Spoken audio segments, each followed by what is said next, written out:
Magandang araw po sa bawat isa. Ito na ang pangatlong video ng ating ginagawang pag-aaral ng hermeneutics. At bago ko po pupuntahan yung ating tatalakayin para sa pagkakataong ito, ay nais ko pong ibigay sa inyo ang isa sa inyong mga assignment. Ano po ito? Ito ay yung mga nakikita nyo mula sa inyong pagbabasa o kaya naiisip ninyo o tinuturo ng iba na medyo may pagdududa kayo at gusto nyong klaruhin. Baka sakali pong bigyan tayo ng Panginoon ng karagdagang kalinawan o kaya ay kalinawan tungkol sa bagay na ito ay maaari po ninyong ilabas doon sa ating mga discussions. So ano po ang inyong gagawin? Ang gagawin ninyo sa inyong pagbabasa o sa inyong kaunawaan sa Biblia ay titignan ninyo yung tila mga magkakakontra sa banal na kasulatan at subukan po nating i-reconcile ang mga ito. So yan po ay isa sa mga assignment ninyo at diyan ay nangangailangan po kayo ng notebook para lagi ninyong naisusulat ang mga bagay na ito. Paalalahanan ko rin po kayo na sa inyong pagbabasa, nawa po ay nagsusulat kayo ng mga kapahayagang nakikita ninyo. Yan po ay maganda sapagkat kalaunan ay muli ninyong babalikan ang mga ito at makikita ninyo. Lalo na sa panahon na medyo nanlalamig kayo, ay makita ninyo na may panahon na talagang maganda o matindi ang pangungusap sa inyo ng Panginoon. So tayo po ay darako na sa ating pag-uusapan para sa pagkakataong ito. At ito ay concerning hermeneutics. Bahagi pa rin ito ng introduction pero nandito na po tayo sa part 1. Kung maalala ninyo ay sinabi ko sa inyo doon sa nakaraang video na may 5 bahagi ang ating pag-aaral at ibinigay ko sa inyo yung mga ilan sa mga napapaloob sa mga ito. At tungkol dito sa concerning hermeneutics ay nais kong sabihin sa inyo na ito ay medyo technical. Anong ibig sabihin yan? Gagamit tayo ng mga salita na wala naman sa banal na kasulatan, subalit ito yung mga termino na ginamit ng mga nauna sa atin o kaya ay matatawag nating mga scholar sa ating kapanahunan. Kalimitan, dito nagpupuhunan ang mga matatalino at bulaan. Ulitin ko yon. Kalimitan, dito nagpupuhunan ang mga matatalino at bulaan. Bakit ko sinabi yan? Sapagkat kung alalahanin ninyo, ang sinabi ng Panginoon na nagamit ko na at nakita ninyo sa aking mga post doon sa Matthew 11:25 na sa pagbulalas ng Panginoon sa kanyang pagpupuri sa Ama ay sinabi niya, I thank thee, Father, because you have hidden these things from the wise and the learned and have revealed them to the little children.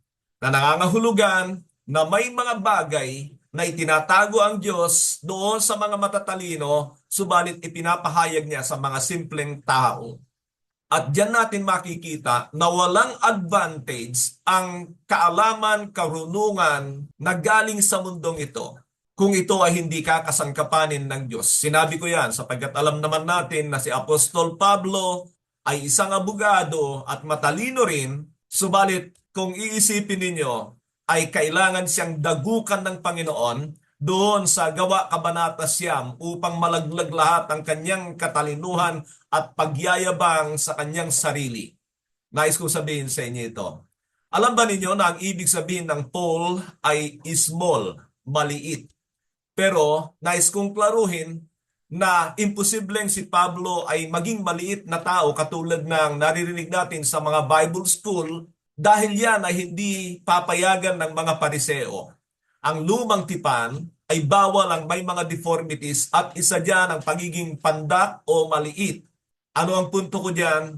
Na hindi ako naniniwalang si Pablo ay maliit na tao sapagkat siya ay napakatapang at kasama sa kanyang pagiging matapang ay malamang ang kanyang physical na kalalagayan. So ano po ang ibig ko sabihin? Na si Pablo ay hindi maliit na tao, subalit ibinigay ito ng Panginoon sa kanya na pangalan upang sa gayon ay manatili siyang mapagpakumbaba.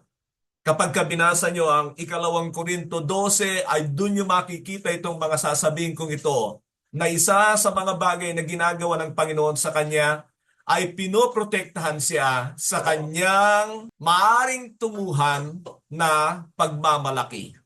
So ilan sa mga gagawin ko rito dahil nga ito ay mga technical, ay medyo babasahin ko sa English at magbibigay din ako ng aking mga ilang kaunawaan tungkol dito.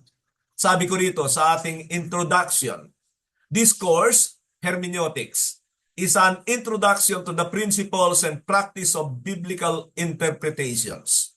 I presume that before studying hermeneutics, you are convinced that the Bible is really the word of the infinite wise God. Ulitin ko po yan, na ang ibig ko sabihin, sa inyong pag-aaral dito, dapat muna ay naniniwala kayo na ang Biblia ay salita ng Diyos at gawa ng walang hangganang kaunawaan ng Diyos. Nangangahulugan na ito ay walang mga pagkakamali. However, mga kapatid, dahil na rin sa factor ng pagpapalit-palit ng translations, ay siyempre nagkakaroon ng mga pagbabago. Bibigyan ko rin kayo ng mga ilang factor kung bakit kailangan ay maging maingat tayo sa pag-i-interpret, at mga ilan dyan ay katulad ng historical background, literary background, at yung ating mga language barriers and interpretations. Pero una sa lahat ay dapat maging kumbinsido tayo na ang Biblia ay salita ng Diyos at yan ay pinoproteksyonan ng Diyos. Maaring magtangka ang tao, lalo na ang mga kasangkapan ng dyablo, na lagyan ito ng error at pagbabago.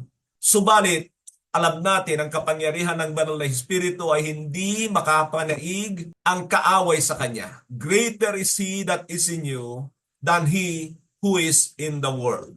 Mahalaga na tanggapin natin ang katotohanan. Makapangyarihan ng ating Diyos, kaya niyang proteksyonan ang Kanyang salita, nang sa gayon ay manatili ang ating tiwala sa banal na kasulatan. Sabi ko pa, thereby you must be totally doubtless of the Bible's mysticism, inerrancy, sufficiency, authority, and infallibility. That means soundness, reliability, trustworthiness to provide wisdom for victory in earthly life and eternal salvation. Idinagdag ko po ito sapagkat napakahalaga na hindi lamang ang goal natin ay matuto sa salita ng Diyos, kundi talagang magkaroon tayo ng kasiguraduhan sa ating tinatawag na eternal destination. Kahit ano pa ang galing mo, kapag kayo nang hindi target ng iyong pag-aaral, kung paano mo maisigurado na ikaw ay mapunta sa bagay na yon, wala ring kwenta. At ang Diyos ay hindi niya nais na ikaw ay maging matalino lamang sa salita ng Diyos, kundi talagang ang nais mo ay makasama siya sa walang hanggan. Nawa po ay amen kayo sa bagay na yan. At ituturo ko sa inyo kung paano tayo magkaroon ng kasiguraduhan. Hindi maaaring bigyan ko lang kayo ng mga pamamaraan dito, tuturuan ko kayo, pero hindi ko naman alam kung saan pupunta ang iyong kaluluwa, mga kapatid. Hindi pwede ang ganyan. So, at the end of this or habang tayo ay pumapalaot sa pag-aaral na ito, talagang yan ang isa sa mga goal ng aking pagtuturo sa inyo. You are probably studying today because you wanted to be in use for the service of God. Sana po ay isa yan sa mga pinakananais natin na tayo ay magamit ng Diyos. At hindi lamang magamit, kundi magamit sa tama. Merong salita ng Diyos na basis ng ating paglilingkod. Actually, yan ang isa sa mga dahilan kung bakit nagkaloob ang Diyos ng mga katulad ng sinabi ng Ephesians 4:11 at 12 ng ganito. He gave some to be apostles, some to be prophets, some to be evangelists, some to be pastors and teachers, to prepare God's people for the work of service. For the work of service. So isa sa mga goal ng mga tagapagturo, yung elders na ibinigay ng Diyos sa iglesia, ay turuan ang mga mananampalataya sa tamang paglilingkod. At kung titignan ninyo, ang 2 Timothy 3:17 ay nababanggit ang ganito dyan. so that the man of God may be thoroughly equipped with every good work. Nangangahulugan ito na may mga paglilingkod na hindi katanggap-tanggap at may paglilingkod na katanggap-tanggap sa Diyos. Ituloy ko pa. Whatever aspect or area you want to serve the Lord, your understanding of His Word, the Bible, will always affect the way you serve Him. Totoo po yan. Bakit ang daming mga Kristiyano ay talagang magkakalaban-laban, minsan ay ayaw natin ng mga nangangaral na may dalang supot, bakit naman nila ito ginagawa kung ang unawa nila ay laban ang kanilang ginagawa sa kalooban ng Diyos? Nangangahulugan yan na iniisip nila na approve ng Diyos ang kanilang pangangaral na may dala-dala silang supot. Tuloy ko pa, sabi niya, the study of hermeneutics is one very important. This will guide you into an acceptable service in the kingdom of God. Basahin ko ang unang Korinto 3:12 hanggang 14. Ganito ang sinabi, if anyone builds on this foundation using gold, silver, costly stones, wood, or hay, or straw, their work will be shown for what it is, because they will bring about to light. It will be revealed with fire, and the fire will test the quality of each person's work. So diyan ay makikita natin na kailangan ay alam natin na kalooban ng Diyos ang ating mga ginagawa. Pero ipagpauna ko rin na alam niyo ba na ang Diyos ay nagbibigay siya ng mga kaloob. Mamaya mababanggit ko siguro ang talatang ito. Pero banggitin ko na sa Ephesians 4:8 sa kanyang iglesia. Upang sa gayon, itong mga kaloob na ito ang magiging kasangkapan sa paglilingkod sa Diyos. Kaya lang, kalimitan ay marami ay hindi na nagbibigay ng kahalagahan ng mga giftings. Kung ano-ano na lang ang ginagawa ng marami sa kanilang tinatawag na iglesia. Hindi ko alam kung totoong church ng Panginoon yan. Because everything that we must have to do in the kingdom of God is in accordance with the will of God. Isang bagay pa mga kapatid, nang pumasok ang kasalanan sa mundong ito, talagang parang binagsakan ng atomic bomb, lalo na ang tao. Nawala niya ang buhay at nawala niya maging ang karunungan na perpekto na ibinigay sa kanya ng Diyos. Kung malala ninyo ay pinangalanan ni Adan ang lahat ng hayop na dinala sa kanya ng Panginoon doon sa Garden ng Eden.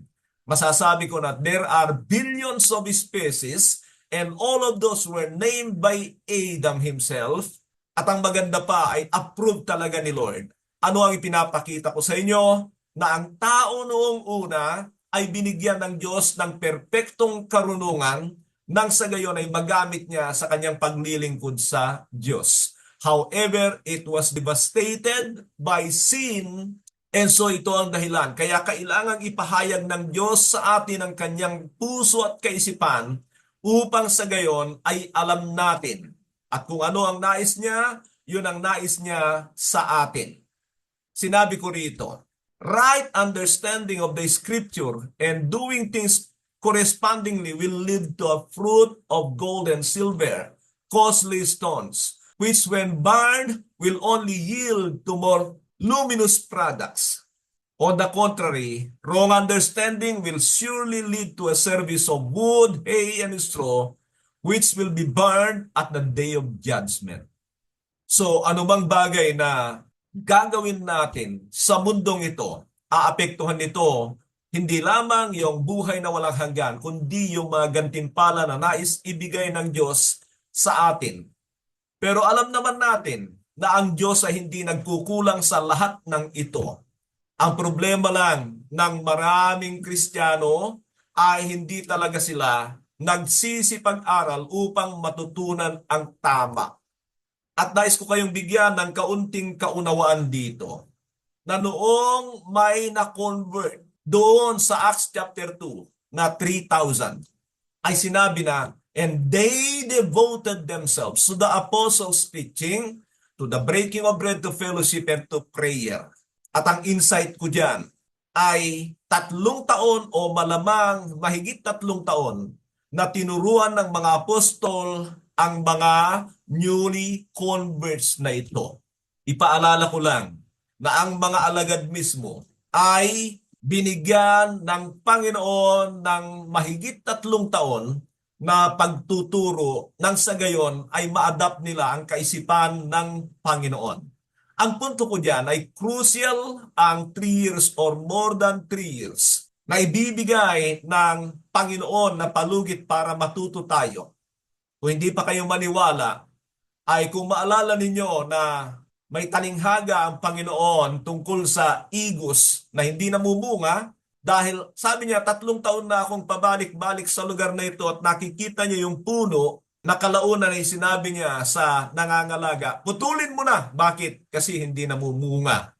Pero sinabi ng tagapag-alaga, hayaan niyo po munang hukayan ko ang palibot at lagyan ko ng pataba at kung hindi pa rin mamumunga, ay puputulin na. Malala ko rin na si Apostol Pablo ay gumugol ng 3 taon sa iglesia ng Ephesus. Nakalaunan ay makita natin ang ganda ng epekto nito sa kanila. Ulitin ko, ang punto ko rito ay ipinapakita ko sa inyo na ang crucial na pagtuturo sa mga tunay na alagad, mga na-born again na alagad, ay 3 years talaga. Pero napapansin nyo, ang daming mga Kristiyano, unang-una, walang panahon sa pag-aaral, tinanggap lang si Jesus, gusto niyang gawin ang gusto niyang gawin. At sa church ay makikita natin that we are no longer serving God through our gifts, the gifts of the Holy Spirit. At yan ay nakakalungkot sapagkat ang totoo ay nagiging entertainment na ang mga iglesia daw at accommodating ito sa mga kambing hindi na born again na silang nagdala sa mga makamundong kaisipan sa mga tinatawag na gawain ng Panginoon. Medyo may kabigatan po ang aking sinasabi, pero yan po ay katotohanang nakikita natin sa ating mga mata. At nawa po ay mabigyan tayo ng babala sapagkat kung naniniwala tayo, there will be a judgment day na tayo ay haharap sa Panginoon upang ipagsulit ang ating mga ginawa. Mangyayari po ito sa atin. 2 Corinthians 5:10. Through the outline, you see the overview of the course. Where we are headed to. Ibinigay ko na ito sa inyo doon sa ating introduction sa nakaraang video. During the term, you can read books related to the subject, but I recommend that you start reading your Bible systematically. Mga kapatid, ipaalala ko sa inyo, meron akong inilagay na 4 na video dito sa ating GC. The importance of the Word of God. At i-advance ko para makita ng mga baguhang nandirito. Panuorin nyo na po yan at mag-take note kayo at i-apply ninyo. Mahalaga ang basic na pagbabasa ng Biblia, kaya ko inilagay yan dyan. At kung hindi nyo pa napapanood yung second video natin, panuorin nyo po para mabigyan kayo ng instruction on how you will do it. So tingnan po ninyo, maraming mga nagtuturo ng hermeneutics, they never require students to read the entirety of the Bible. Yun ay dahil malamang ay takot din sila na matuklasan ng mga iba ang mga bagay na kokontra sa kanilang ituturo later on. Pero alam niyo mga kapatid, ganito po ako. If you can show me na mas reliable ang natutunan mo sa Biblia, hindi po ako after sa denomination o grupo o sa aking pakiramdam o natutunan after ako sa sinasabi ng Biblia. Handa akong magbago. Only, you need to prove it to me. At kaya ko ibinibigay sa inyo yung ilang bahagi ng buhay ko ay upang makita ninyo kung ano naman ang ginawa ko bago ako dumating sa ganitong punto at ano ang karapatan ko bilang magtuturo sa inyo ng mga ganito. So sa systematic Bible reading, you will be reading the Bible from Genesis to Revelation. And one thing about that is that you will be showing that you trust in the greatest teacher, the Holy Spirit, to lead you and to guide you to the whole truth and to avoid the errors of Bible interpretations. Sabi ko nga, marami ay takot na ang kanilang mga estudyante ay matuto. Hindi pwedeng ganon. Kailangan kayo mismo ay talagang naghahanap ng katotohanan at kung hindi nyo maipakita ang inyong faithfulness sa reading the Bible, wala na, finish na. Siguraduhin ko sa inyo mga kapatid. That is the simplest way to do it, because when you do not read the Bible and then listen to preachers, mas nagtitiwala ka na sa tao kaysa sa banal na espiritu. Sasabihin ko po sa inyo, when you try to read the entirety of the Bible repeatedly, magkakabunga yan bandang huli mga kapatid. Magkakabunga yan. At walang makikinabang diyan kundi kayo. Ikaw mismo ang makikinabang diyan. Bakit hindi mo yan ginagawa? Kasi ang mga nagturo sa iyo, malamang ay hindi ginagawa.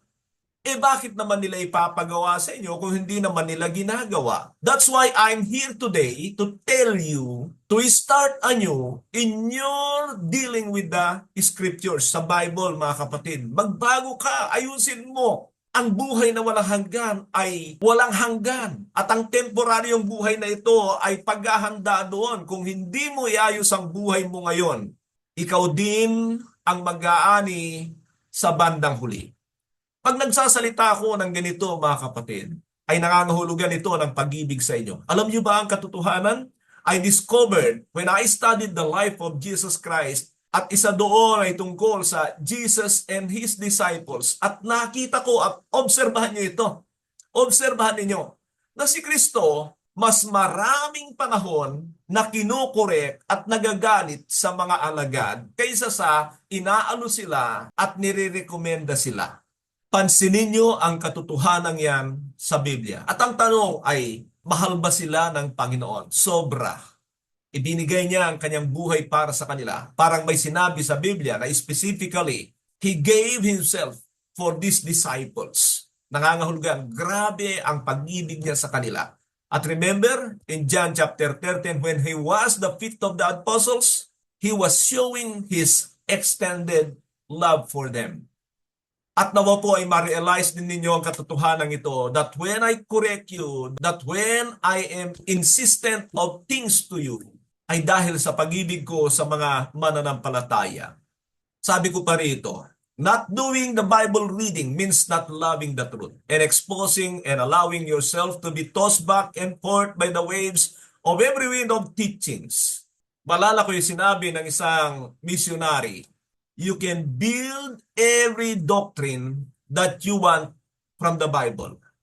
Ano ang ibig niya sabihin? Na maraming tao kung ano-anong mga tinatayong doktrina para sa kanilang grupo. And you can do that to protect your group. Tingnan niyo si Eli Soriano. Kumuha siya ng mga talata sa Biblia and then he build those verses to protect his group and prove himself to be the only reliable teacher at yung grupo nila ang tanging makakapagligtas. O ang daming ganyan na relihiyon, hindi lamang ang grupo ni Eli Soriano. Sinabi ko pa, that is proven true by what we see today. We have one Bible of the divided adherents of it because of hermeneutical differences. Ano ang ibig sabihin yan? Dahil sa pag-interpret sa Biblia, kaya tayo ay nagkawatak-watak. I have a warning in here and I want to read it to you. This is not your traditional hermeneutics. This is not your traditional hermeneutics. Materials that depend on modern techniques. Yun ang kalimitang ginagawa ng marami. This material is not for the head knowledge seekers. It is for those who wanted to allow God to work in them and through them. So sana po ay paniwalaan nyo yan. Na itong pag-aaral na ito hindi para doon sa mga naghahanap ng mga technique, paano nila interpret ang Bible ng tama, kundi ito ay pamamaraan para mayayos mo ang iyong buhay at makagawa ang Diyos sa buhay mo. Babalik at babalik tayo sa katotohanan na maging ang Diyos ay pwede kang dalhin sa kamalian kung hindi ka mapagmahal ng katotohanan. Punta tayo dito sa mga ilang technical na salita na kalimitan ay naririnig natin at very impressive sila. Ano itong mga salitang ito? Exegesis, eisegesis, at ito nga yung hermeneutics. Ano ang kanilang relasyon sa isa't isa? Tungkol sa exegesis, ito ay galing sa salitang exegetai, to interpret or to lead out na nangangahulugan na kapag kumuha ka ng teksto ay ina-analyze mo ito at kung ano ang ilalabas mo mula roon. Ang tawag diyan ay exegesis. Pero tandaan ninyo, meron itong kabilang salita na tinatawag na eisegesis na sa halip na ilabas mo ay itinatago mo ang bagay na yon sa pamamagitan ng iyong sarili. At ang totoo ay inaakala ng marami na gumagawa sila ng exegesis, nagpapalabas sila ng mga katotohanan sa mga teksto, pero ang totoo ay inilalagay pala nila ang kanilang sarili doon at tila parang sila ang lumalabas sa kanilang mga sinasabi. Nakukuha niyo ba ang ibig ko sabihin? Sinabi ko pa rito, exegesis related to English word seek and the definition to interpret a text by way of thorough analysis of its content. When you do exegesis, you are an exegete. Tao po yon. Who is exegeting the text, yung teksto, na gusto mong maglabas ng mga katotohanan mula roon. What you are doing is described as being exegetical in its most basic Bible relevant meaning. Exegesis means finding out what the author mean when he write this and what the Holy Spirit's intention for allowing it. Tandaan niyo ang katotohanan ito, mga kapatid. There are always two authors of the Bible. The writers, the authors who respond to the present need in those times. Ganyan ang Biblia. Nagsusulat sila dahil sa pangangailangan ng mga mananampalataya sa panahong yon. Pero sa likod nila ay nandoon ang banal na espiritu na gumagawa. Yan ay mababasa doon sa nabanggit ko sa inyo sa 2 Peter chapter 1 verse 21 to 22. At yun ang maganda sa banal na kasulatan, mga kapatid. At isang bagay din, na itong mga nagsulat na ito ay talagang mga pinili ng Diyos para magkaroon una sa lahat ng kaisipan na katulad ng Panginoong Hesukristo. And then later on, kung ano yung alam nila, ang Diyos ang gagawa doon at siya yung kumikilos sa kanilang likuran upang tayo naman na mga future readers ay mabigyan ng aral, ng kaunawaan at guide sa ating mga babasahin. Nakukuha ba ninyo ang ibig sabihin? So, there were human authors that are responding to the present need of the people they wrote to, and then there is the Holy Spirit who is orchestrating behind the author or the writer. Bakit? Kasi kailangan ito para sa kanyang eternal plan ni God. Yun ang ultimate purpose nun. Kaya ibinigay sa atin. Pero bahagi natin na hanapin ang kalooban ng Diyos sa kanyang mga salita. At mamaya magsasalita ako ng konti tungkol dito para madagdagan ang ating kaalaman. Dapat nating maunawaan na ang Panginoong Jesucristo at maging ang mga alagad o ang mga apostol, they keep on exegeting text. Kung titingnan ninyo, marami sa Matthew, Mark, Luke, John, ang sinasabi ng Panginoon, it was written, it was written, it was written. Ano ang ginagawa ng Panginoon?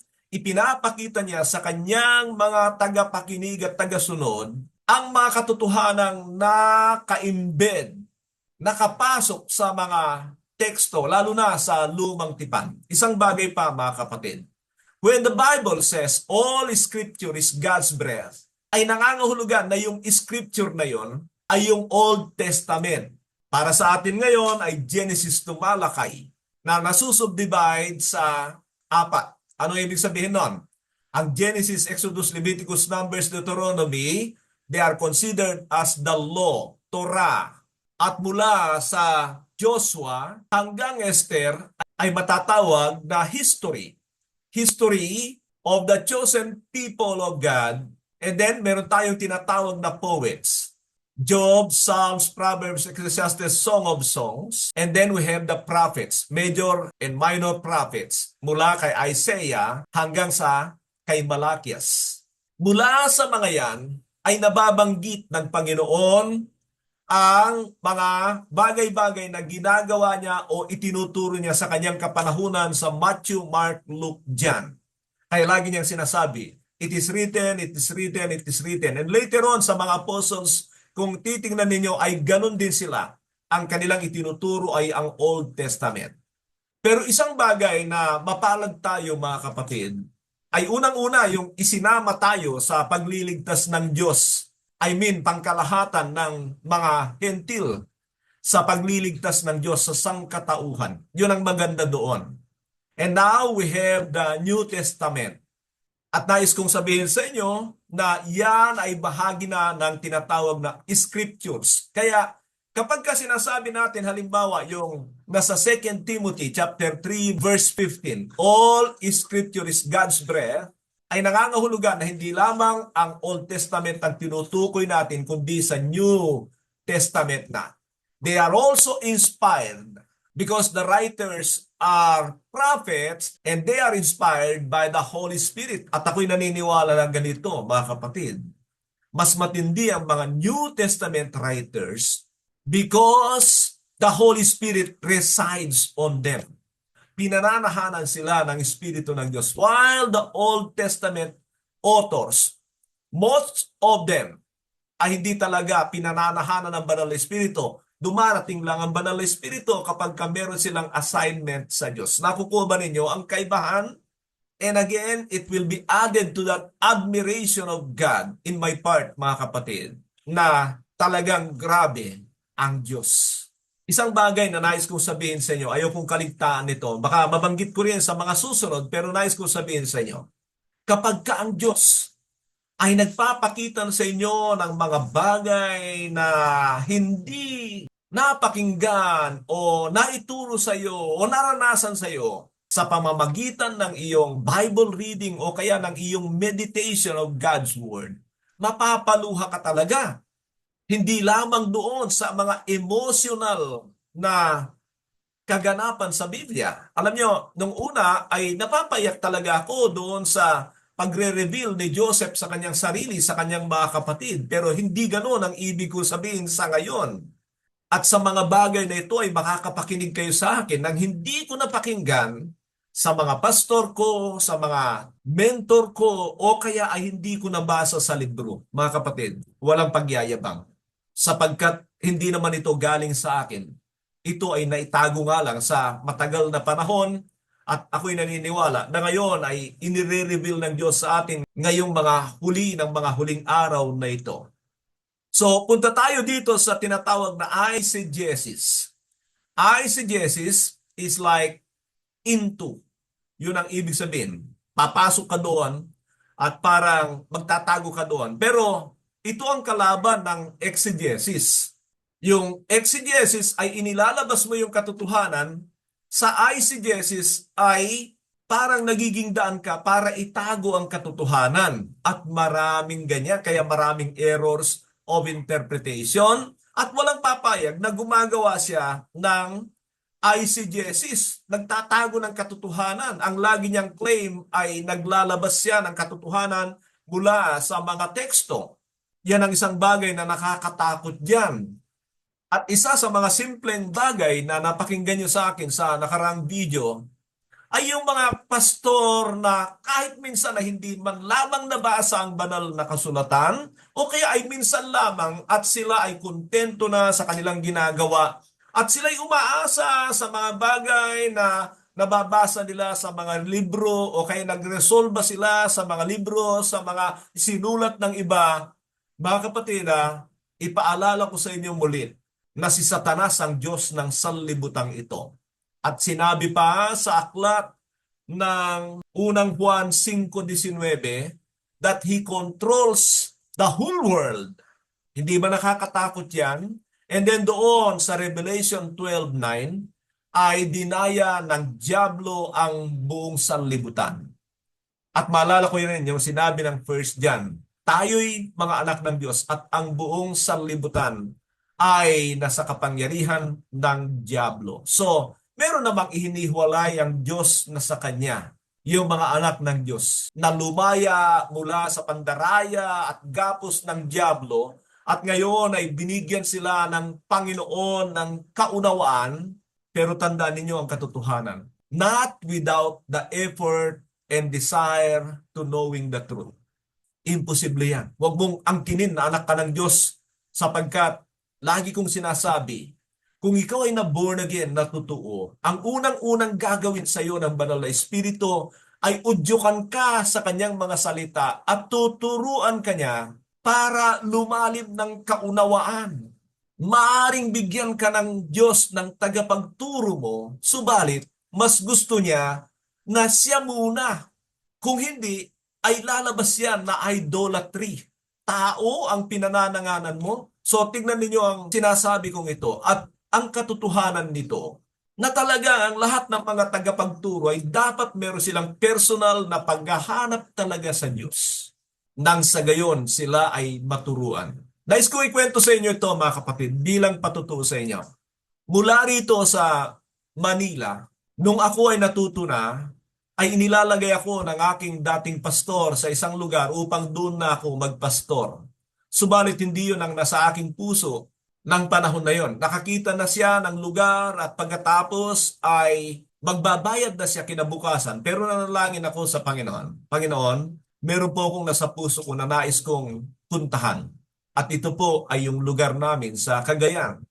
At ang nangyari ay hindi natuloy yung pagbabayad ng upa ng lugar sapagkat umatras yung may-ari.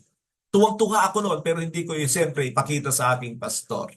Sa makatuwid ay nagsabi ako na ako ay pupunta sa Cagayan.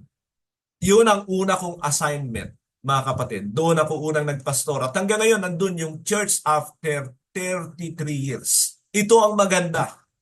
Doon sa probinsya, sa panahon na yon, that was 1991 to 1992, walang cellphone, walang telebisyon, at hindi rin umaabot ang mga newspaper doon.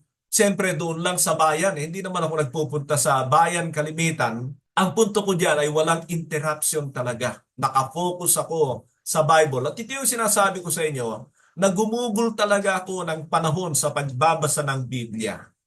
And during that time, ay siyempre wala akong mentor. Walang nagtuturo sa akin. But I think it was designed by God na siya yung magturo sa akin.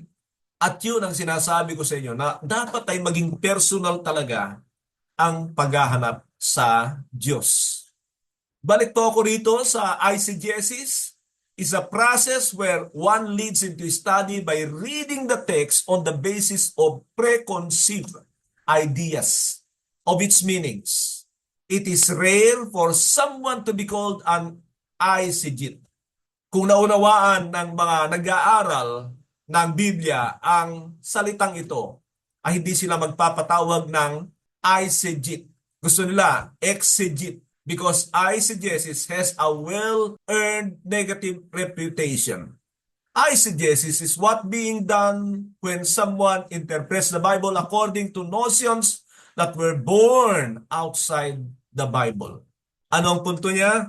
Ang punto ay kapag ang isang tao ay nagbibigay ng pakahulugan sa labas ng Biblia. Kaya nais ko sabihin sa inyo ito, kapag hindi ko na ipapaliwanag ang teksto base sa sinasabi ng Biblia sa kanyang sarili, ang aking gagawin ay magbigay ako ng comment o insight at sasabihan ko kayo, galing ito sa akin, huwag niyong paniwalaan because that is from me. At kung hindi ako sigurado lalo na, ayokong magyabang na sasabihin ko, ito ay flawless na katotohanan. Mga kapatid, ipapakita ko sa inyo kung bakit hindi ito ginawa ng banal na espiritu sa kahit sino. Kaya nga, sinulatan ni Pablo, maging ang kanyang disciple na si Timothy, study to show thyself approved unto God. And some areas lang yan. Hindi naman buong area ay talagang alam na. Some areas lang ang kailangan niyang pag-aralan para ito sa kanyang pagpapastor at gagawin doon sa iglesia ng Ephesus. Punta naman ako dito sa tinatawag na hermeneutics. Hermeneutics is the science of interpreting what an author has written. In Christian theology, hermeneutics focuses especially on constructing and discovering the appropriate rules for interpreting the Bible. Ulitin ko yung bahaging yan. Hermeneutics focuses especially on constructing and discovering the appropriate rules for interpreting the Bible. Kaya meron tayong pamamaraan na gagawin para at least ay ma-interpret natin ang Biblia ng tama. Sinabi ko pa, these methods and principles, however, are often drawn from outside the scriptures. For example, in historical, literary, or other fields, it inevitably involves exegesis, which is the act of interpreting or explaining the meaning of scriptures. Sana nakukuha niyo yan. The goal in applying the principles of hermeneutics is to rightly handle the word of truth. The goal in applying the principles of hermeneutics is to rightly handle the word of truth. So kaya tayo gagamit ng mga principles na ito at pamamaraan na ito at kung ano pa yung maituturo ko sa inyo ay para mahawakan talaga natin ng tama ang banal na kasulatan at ipapakita ko sa inyo yung ultimate result nito. Ipapakita ko sa inyo kung talagang tama ang pagkatuto mo sa banal na kasulatan. Biblical po yan na ipapakita ko sa inyo. Striving to accurately discern the meaning of the text. Maganda po yon sapagkat there is an striving to accurately discern the meaning of the text. For Bible study, hermeneutics is about the ways you discover meaning in the Bible for your life and for your era, faithfully taking its intents into today's world. The Bible is not meant to be a lazy read. When you read it, you use ways to figure out what it means and how to live out what you've learned. Mahalaga yon. Kapag nag-aral ka, unawain mo anong ibig niya sabihin at paano mo ito isabuhay sa iyong sarili. There's a science and an art of that. Hermeneutics. Most hermeneutical methods are done from inside the Christian's own desire to learn more of what God tells us in the Bible. You use a hermeneutic even if you don't think you don't. Once na ikaw ay nagsasalita at gusto mong palinawin ang isang bahagi ng Biblia, ang tawag sa iyo ay hermeneutist. Nabanggit ko na ito. At ang sinasabi ko rito ay gusto mo o hindi, ikaw talaga ay magbibigay ng interpretation sa Biblia. Kahit yung pagsang-ayon mo sa mga isinusulat ng iba o sinasabi ng iba, ay ginagawa mo yon base sa iyong unawa sa banal na kasulatan. Gusto ko lang sabihin ito, na kapag ka hindi born again na totoo ang isang tao, ay hahanapin niya yung mga bagay para sa kanyang sarili, makapakinabang sa mundong ito at kanyang kaalwanan. Tandaan niyo ito ulitin ko yon. Kapag ka ang isang tao ay hindi talaga na born again, ang hahanapin niya para sa kanya sa banal na kasulatan ay madali, pakinabang, para sa kanyang kaalwanan at kapayapaan, yan ang mga hahanapin ng tao.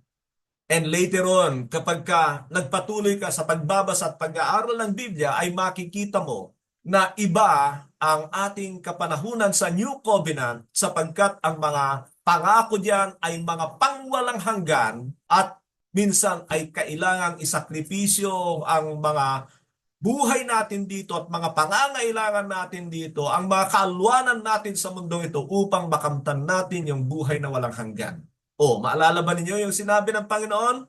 If anyone wants to follow me, he must deny himself, take up his cross, and then follow me.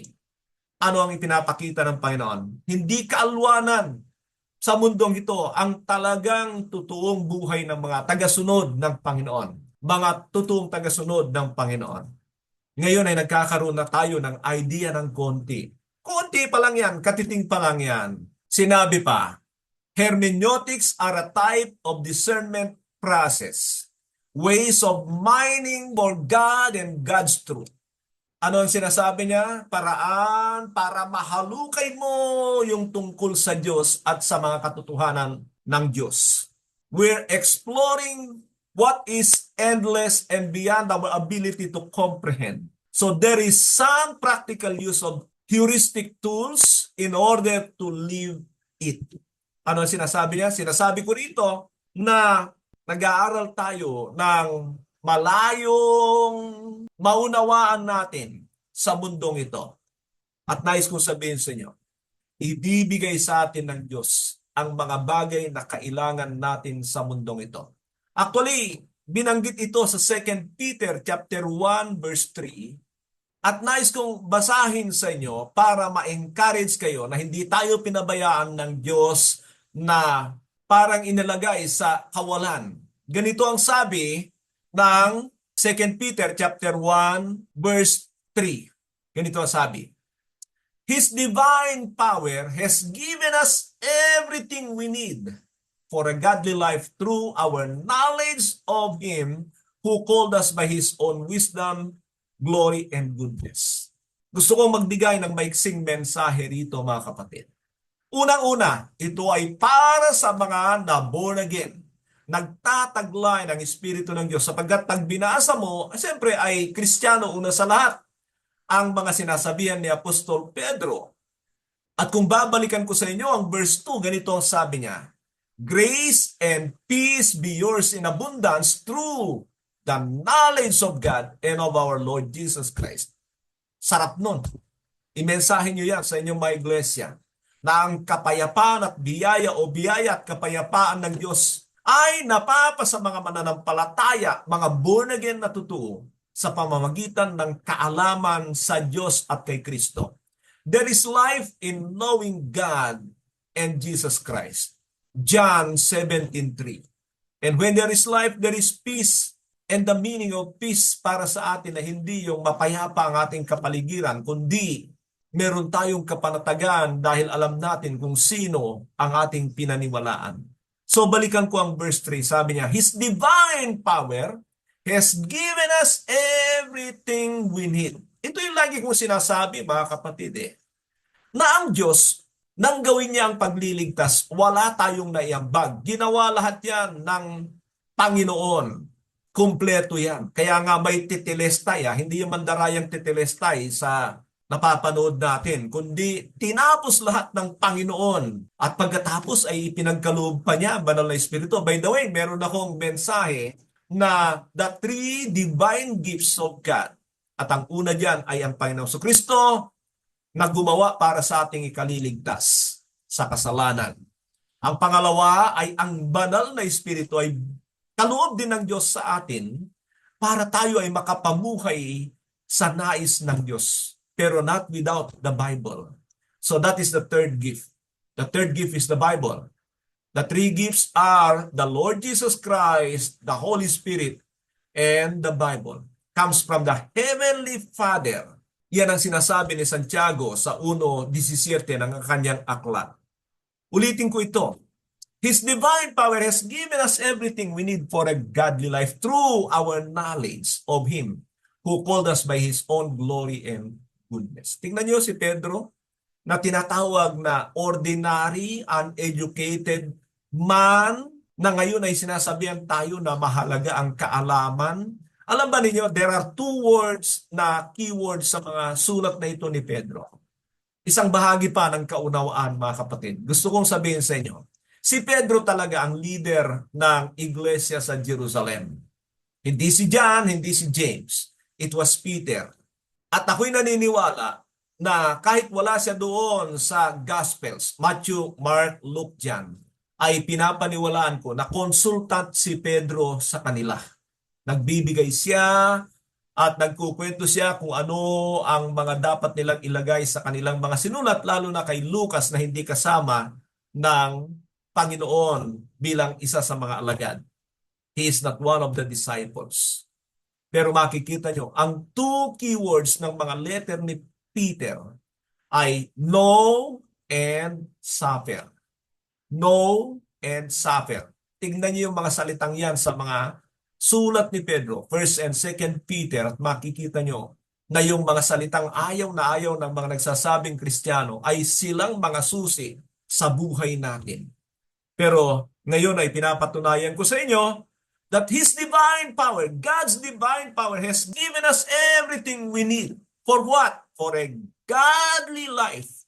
And that is through the knowledge of Him who called us by His own glory and goodness. Kaya ayan mga kapatid, makita nyo na katulad ng sinasabi ko sa inyo, na kinumpleto na tayo ng Diyos, wala siyang pagkukulang sa ating buhay na ito. Pero maa-access lang yan sa pamagitan ng actions of faith natin. Pag kumilos tayo, ay susunod na ang mga ginawa na ito ng Panginoon para sa atin. So nakikita nyo na ang relationship ng hermeneutics sa exegesis na napakahalaga nito para sa atin, lalo na tayong mga unang-una, mga nagtuturo ng salita ng Diyos at doon sa mga nais maglingkod sa Diyos. Papayuhan ko rin kayo ng ganito. Kung hindi kayo maglilingkod sa Diyos, baka hindi kayo naging saserdote, hindi kayo naging ambasador ng Ama o ng Diyos. Isang bagay pa na ipaalala ko sa inyo tungkol dito sa may kaugnayan sa exegesis. Alam ba ninyo na may ginawa ang mga tao sa Biblia na nilagyan ng subtitles? Ano ito? Halimbawa, doon sa aklat ng awit ay makikita nyo ang napakarami at depende rin sa mga Biblia na ginagamit ninyo. Talagang nagbibigay sila ng subtitles. Okay lang halimbawa yung mga tinatawag na the parable of the sower. Talagang yun naman yun, pero hindi siya nagbibigay ng paliwanag. Pero may mga bahagi ng Biblia na yung nilalagay na subtitles ay yun na ang akala nila na kahulugan ng tekstong yon. Nakukuha niyo ba ang ibig ko sabihin? Maging maingat kayo sa mga ganon. At tungkol naman sa mga nababanggit ko sa inyo na e-epekto sa ating interpretation, ang historical context, ang literary context, at ang language. Dahil may mga lengguwaheng ginamit sa Biblia. Ano ang ibig ko sabihin dito? Yung historical context ay mahihirapan talaga tayo doon. Kahit sinong scholar, medyo may kasama yung panghuhula. Kaya ingat tayo. Tandaan lang lagi ninyo ang sinabi ko sa inyo na nandiyan ang banal na espiritu na alam niya yung walang hanggan, yung eternity.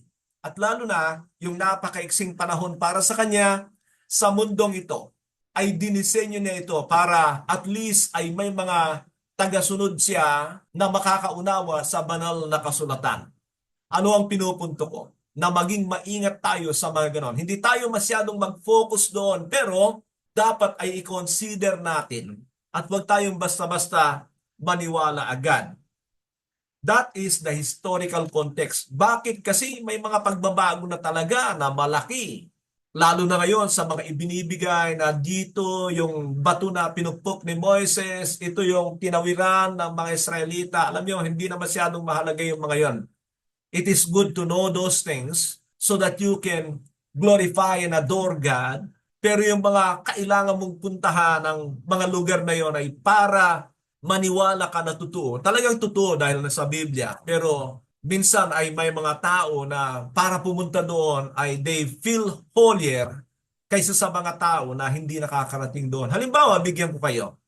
Bakit ang daming nagpapabautismo doon sa Ilog Jordan? Dahil doon nagpabautismo ang Panginoon? Gusto mong maranasan yung naranasan ng Panginoon? Ay hindi po yung ilog ang mahalaga doon. Sabi nga ng marami, marumi nga yun eh. Hindi yun ang nais ipakita ng Panginoon sa bagay na yun, kundi ang halaga ng kanyang pagpapabautismo para sundan natin. O baka may katanungan kayo tungkol sa bautismo ng Panginoon dahil hindi naman yun katulad ng bautismo ni Juan. I mean yung mensahe sapagkat sabi na aklat ng Gawa 19, ang bautismo ni Juan ay bautismo ng pagsisisi. Eh bakit ang Panginoon? Hindi naman nagsisi yun dahil wala namang kasalanan. Why did he went for baptism? Yan, itanong niyo po yan pag nandun tayo para makinabang kayong lahat.